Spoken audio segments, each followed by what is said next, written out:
Okay, now that you've got your style guide all set, you haven't done your homework and created your style guide, right? Good.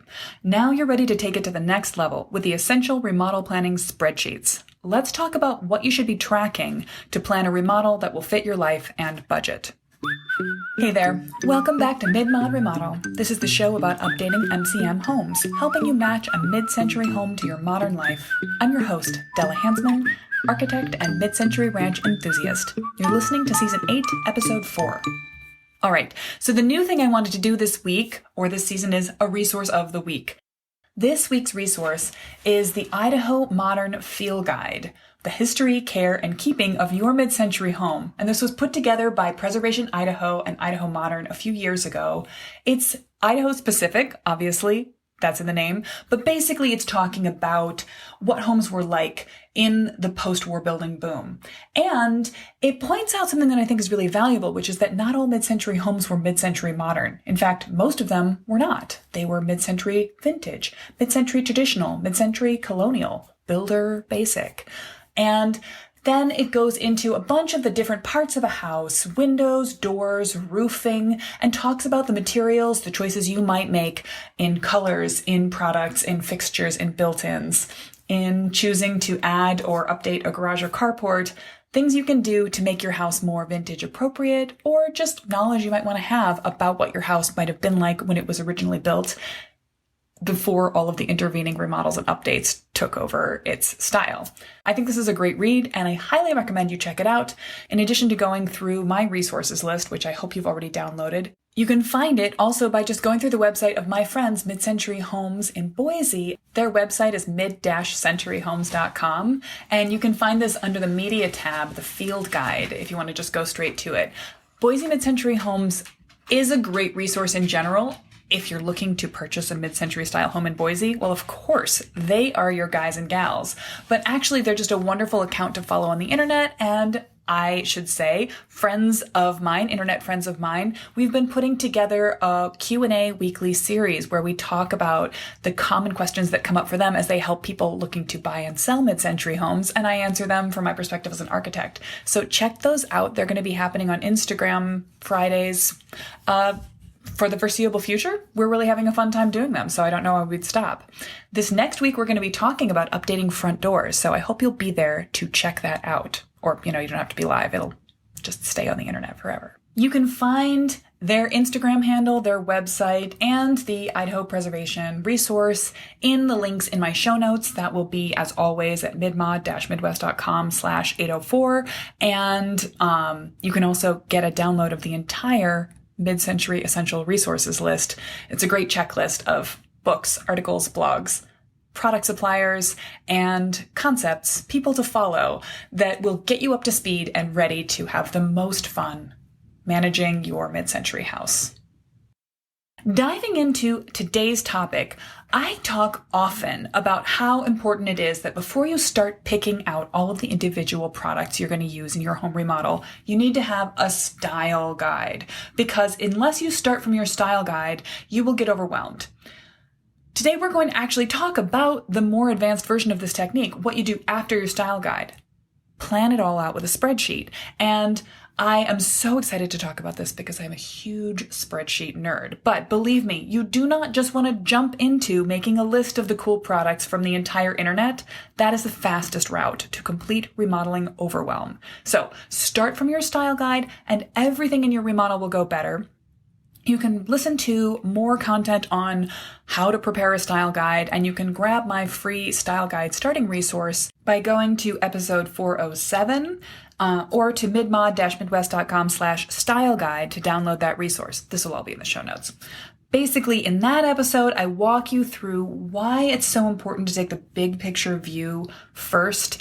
It has innumerable benefits. Basically, as you create a style guide for your house, focusing on what are the stain colors, the metal types, the color scheme for your home, you can simplify, you can focus with all of the resources that are available on the internet.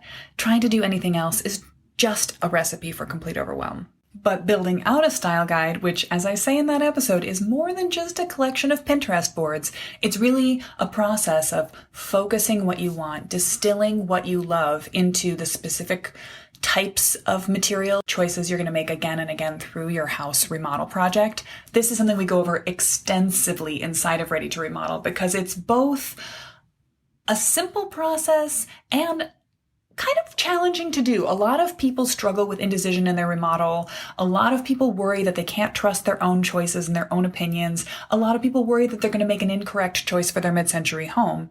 And we work through the process of how to feel confident about your choices, how to assess that they're going to work together, how to make enough to create enough variety in your style guide so that you aren't rigidly locked into there's only one product you could actually pick that will work. But at the same time, to narrow your options down to not being overwhelmed in the Plumbing Island Home Depot or as you confront the internet on your smartphone or your computer. Once you've got those things in hand, however, once you've got a style guide, you need to go a little bit further in order to plan a remodel. You can't just show your style guide to a contractor and trust that they're going to completely choose every product for you the way you want. You want to be involved in some of these detailed decisions. So the next step beyond the style guide is to then turn those bigger picture choices into specific product selections. This is also where the rubber starts to meet the road in terms of your budget. For example, you might choose to repaint your house dark gray or black, a fun current moment. And by the way, if you're working in paint, you can do something that's a little trendy because you can feel confident that if someone else doesn't like that trend in the future, they can repaint it in any color of their choice. This is why I recommend painting your siding and not painting your brick because that is a permanent choice that nobody can undo. But if we're thinking about exteriors, so you've got a dramatic dark-sided house. Now you want something to make it pop. You would like to have cedar as an accent. You want to have this beautiful wood. It's got a nice grain. It's got a gorgeous color, warm, amber, mid-century appropriate. Great. You're going to put cedar as the detail around your house. This is what happens in your style guide. I want this tone of wood to happen outside. Now where the rubber meets the road is you start to price it out. You talk to a contractor. You find out that right now, still in this moment, now more than a year into the pandemic, it's really hard to get your hands on cedar. So shoot, what are you going to do? You can worry about supply line issues. You can extend out your planning window, or you can start to explore what are other options. If the style guide visual was that amber toned wood, could you do cedar treated pine? Could you get another type of wood and stain it? Are you open to the possibility of a faux wood, a low maintenance decking solution that could be used in place of wood, like a Trex or another? There's a bunch of brands out there. They're all relatively comparable. Basically, you go from, I want it to look like this, to here's how we're going to practically solve that problem. And you might compare one product against another and think about what it feels like to touch. Always get samples. Always get samples. What it costs, what availability it has, where it will be supplied from. If your contractor perhaps has a deal with a particular company that might weigh in the favor of that product, they might have an easier ability to twist the arm of the person who's going to get it to them and make sure that it comes on time. These are all considerations that you start to bring in the later decision-making phases. As you start to make this decision for one material and then another, it adds up. You will not hold all of this in your head, and you certainly won't be able to keep track of the links to the websites and the budget numbers and how one budget item compares to another all in your head or even on paper. So this is where we turn to my dear friend, the spreadsheet. Let's talk about spreadsheets for a minute. I have found in my life that you are either a spreadsheet person or you're not. Now, I am one, so take this advice with that perspective. I have spreadsheets that track my business, log movies and TV shows that I want to check out later, record budget information for past travels. I once made a list of the chronological birth and death dates of all my favorite fictional characters. I was trying to figure out, where did the Jane Austen stories that I love stack up against the Victorian era? How do these things time out? So yeah, super nerd. I'm sorry, did you not know you were listening to a super nerd? You are. Okay, so of course, I use spreadsheets to keep track of my own and my clients' remodeling work. And this is actually something that contractors and architects worth their salt are going to do exactly the same thing. I have a range of these available as a bonus that I share with my design clients so they can keep track of these things for themselves after we've done our master plan, and these are available to my students inside of Ready to Remodel. This set of sheets includes a project bid form, which you can use to either request that your contractor fill in, or they usually won't want to do that. Contractors, especially small-scale residential remodelers, are not generally spreadsheet people. We're talking about who is and who is not a spreadsheet person. But you can work with them to fill in a spreadsheet with the data they give you, and then you can use the bid comparison form to compare apples to apples and make sure that each contractor you've talked to is covering the same things and is giving you roughly the breakdown of numbers for the areas of work that you want to do or for the types of work, electrical versus plumbing versus framing. And then you can say, with an apples to apples comparison, I love you, contractor number 2. You are a great communicator and everything else about you is great, but your electrical bid is about twice as high as everyone else's. Can you talk to me about that? Are you seeing something that I'm not seeing that the other contractors aren't seeing? Or what's going on? Could we talk about a different electrical subcontractor? This kind of data takes the drama out of price and helps you control how these conversations go. What else falls into this collection of spreadsheets that I keep handy? Project scope. Now, that doesn't necessarily have to fall into a spreadsheet. It could be a simple list, but when you put something into one spreadsheet, you can make another tab and keep them all together. A master list for your remodel. In addition to scope, I actually sometimes just like to have a call log for each of the contractors that I've been in communication with, mark them down as a GC, an electrician, a plumber, HVAC, where they came from, their contact information, their initial estimate, what they've told me about updated scope, when I spoke to them, what we talked about, if I have follow-up information. Putting all of this stuff down somewhere, it might be for you a notebook. For me, I love the spreadsheet format, allows me to go to one spot and get that information at a glance. I should say, before I go any further, I like to use Google Spreadsheets for this. Now, if you are a Mac person, you might like Numbers. If you're a PC, Excel. These inbuilt spreadsheet programs are great and they might be what you have easiest access to, but at some point during your remodel, you're going to need to share information with someone. And it can be very helpful to share a document with a spouse or partner, to share a document with a designer, or to share a contractor's tracking log directly. Then both of you can get access to the file at the same time. Both of you can make edits to it. Both of you can see what's happening in it. It's really useful. For any part of the project that you're tracking over time, or that you're comparing one thing to another, or that you're aggregating multiple data points together, it's very helpful to have a spreadsheet. One of the most useful places to use a spreadsheet is for what architects and contractors call a schedule. In this case, they don't actually mean when something then will happen. They mean a spreadsheet. And honestly, for the life of me, I have no idea why we call these schedules, but we do. So we will, for a detailed architecture design, prepare lighting schedules, fixture schedules, finish schedules, door and window schedules.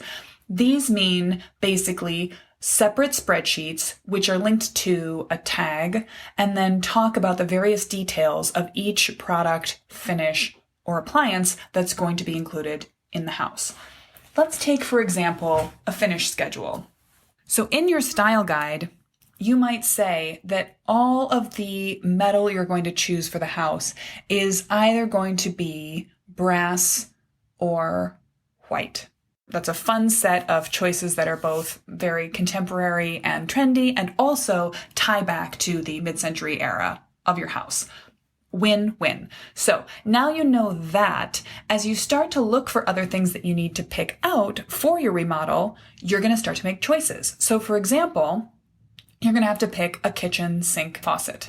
You might choose a brass one. That's a great choice. It's not just going to look snazzy, it's going to dramatically narrow down the number of possibilities you have when you go to Home Depot or when you go online to a website like build.com and start selecting from all possible kitchen sink faucets.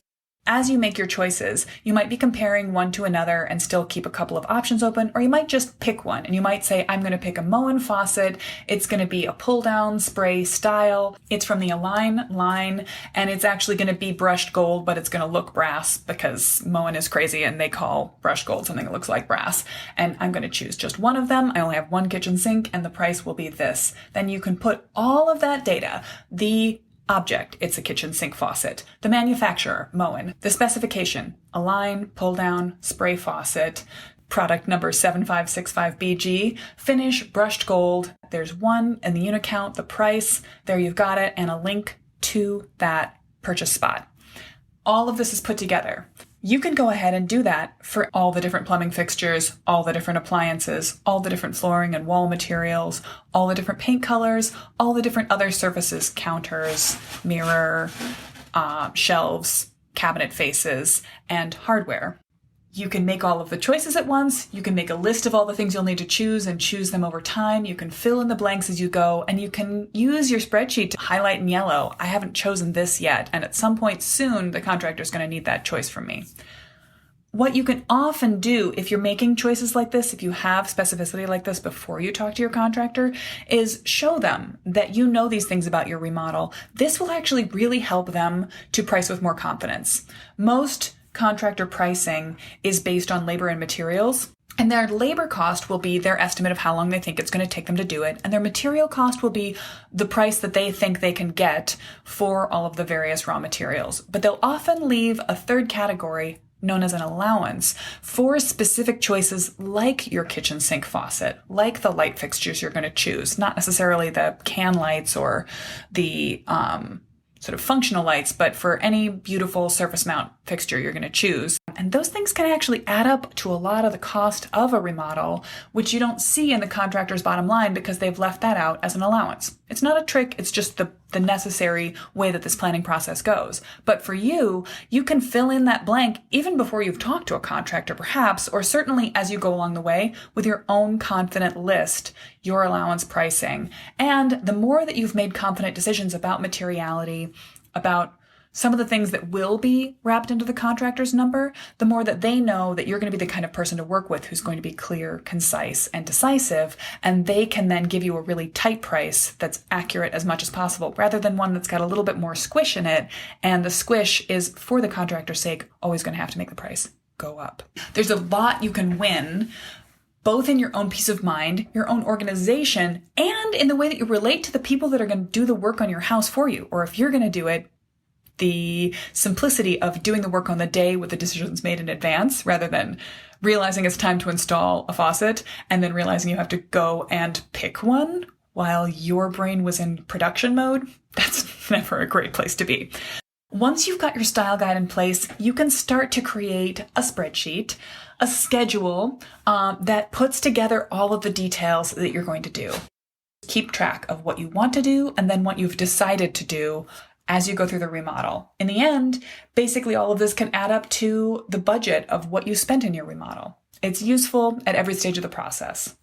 The one thing I just want to keep emphasizing as I talk about how wonderful and useful it is to make spreadsheets to track your remodel is, you have to start from the big picture and then focus in to get to your confident product by product decisions. Start with your style guide and then work your way down to spreadsheets to track every product you choose.